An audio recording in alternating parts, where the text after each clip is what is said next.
In the fall of 2018, a corporate lawyer at one of the biggest law firms on earth allegedly figured out that the most valuable thing in the building wasn't in the vault, it was in the search bar. According to the SEC, he searched his own firm's document system for merger files, including deals he wasn't even working on, and opened them in read-only mode, so there'd be less of a trail. What allegedly grew out of that search bar became one of the biggest insider trading cases in a decade. 2 more lawyers, an insurance adjuster, 3 brothers, a doctor, a podiatrist, a hairstylist, roughly 30 people coast to coast. And the texts are quoted in the filings word for word. Grown men asking when, quote, the rabbi was scheduled for, quote, surgery. That's a real code word. And it gets dumber. I'm a lawyer. I read all 86 pages. Let's go through it.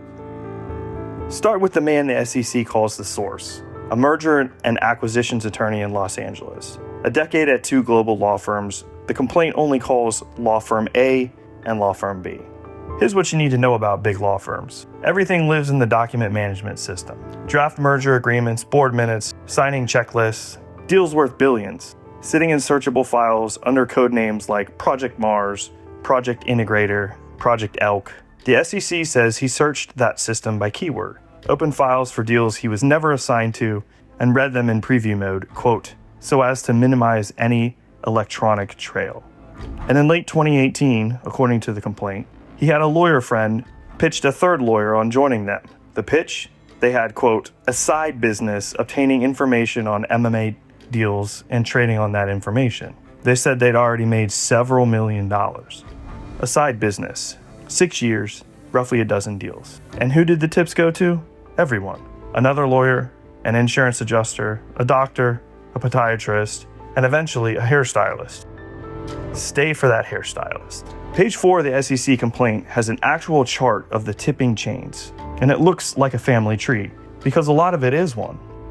Branch 1, his college friend, another lawyer who allegedly passed tips to a tech executive and to a Russian national living abroad, who the SEC only calls Foreign Trader 1. Branch 2, his childhood friend, an insurance adjuster in Florida who allegedly spread tips through 3 brothers, their brothers-in-law, their co-workers at a New York healthcare center, a doctor, a podiatrist. Half this branch is related to the other half by marriage. Branch 3 is my favorite, his own brother, who allegedly tipped his hairstylist. The stylist tipped a salon client who owns an insurance company. That man, 3 steps removed from the law firm, would become the single biggest winner on one deal, $733,000. And after every win, the complaint says money flowed back up the chain, in cash, in person. One payment was described in a text as, quote, donating to Rabbi Goldstone. Now the part that makes this case legendary, the code words. Because these are quoted verbatim in federal court filings. A tip was known as flight, and confidential information was learning, and the date a deal would be announced was the date, quote, a rabbi was scheduled to have surgery. So you get threads like this before the iRobot deal. Quote, I hope to find out today when the rabbi surgery is going to take place. And the reply to that was, okay, please let me know. I am praying. And when the deal wobbled, quote, should I tell people to pull out? So pull, but we might go back at it shortly. The WhatsApp group where tips allegedly circulated, one was literally named Brothers in the Market, another stock traders. One trader told a pharma deal was, quote, a done deal. The announcement will be either this week or next. He wrote back, can't trade on inside info, but fundamentals look good. Then, per the SEC, he made about $128,000 trading on tips. And 8 days before the iRobot announcement, one defendant texted his brother a news story about insider trading arrests. The brother replied with his own Google search, insider trading definition. The scoreboard, per the SEC, about a dozen deals over 6 years and roughly $5.8 million in profits across the group. When the Momenta deal hit, the group chat lit up. Looks like the flight took off this morning. One replied with a framed photo of LeBron James, another with a picture of $100 bills. When they missed one, the deal announced early, before everyone had bought in, the text turned tragic. We just arrived at the airport to watch the plane take off. Too little, too late. And why was the pipeline slow? The guy's in Morocco. The SEC checked his travel records. He was, in fact, in Morocco. One defendant had $240 in his brokerage account. 2 weeks before the iRobot announcement, 50,000 appeared, and he bought 1,000 shares. His text, "There's no way in hell we are missing this one."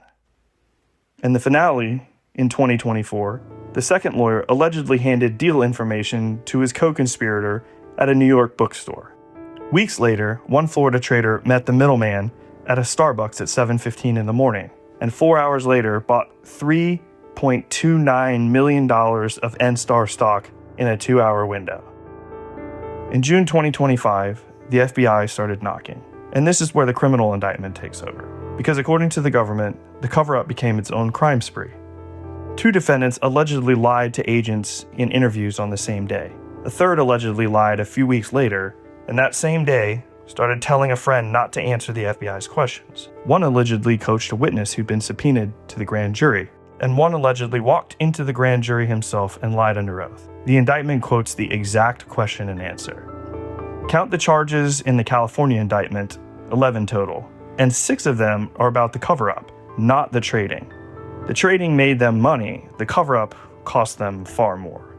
One more detail I can't skip. At a hearing this June, the court had to walk 2 defendants through a conflict of interest waiver because one defendant is paying the other defendant's lawyer. Family to the end. Okay, lawyer hat on. 3 things make this case a law school exam come to life. First, misappropriation. Under a Supreme Court case called O'Hagan, which is also about a lawyer, by the way, you don't need to be a company insider to commit insider trading. A lawyer who takes confidential information from his own firm breaches a duty to the firm, and that's enough. Reading files for deals you were never staffed on in preview mode to avoid a trail, that's the theory writing itself. Second, tippee liability. I heard it from my brother-in-law, is not a defense. If you knew or consciously avoided knowing that the tip traces back to someone breaching a duty, you're liable to. The SEC alleges some traders here were 6 steps from the source and were told it came from, quote, the same lawyer. Third, Rule 14E-3. For tender offers, there's a special rule. No duty analysis needed at all.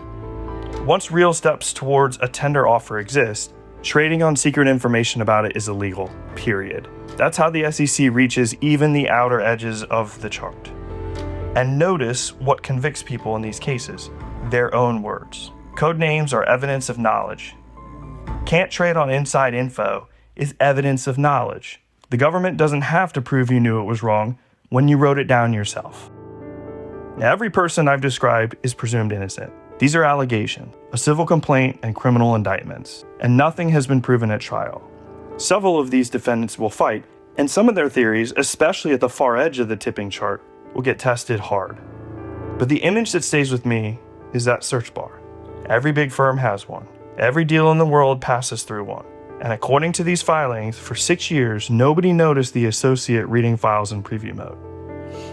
Everything here came from the actual filings, the SEC complaint and the indictments, linked below. Subscribe if you want cases read off the docket by an actual lawyer. Next up, Andrew left on Citron Research, the most famous short seller in America, convicted in June. His sentencing is August 31st. We'll read the trial record before the judge reads the sentence. This is legal information, not legal or investment advice. See you on the next one.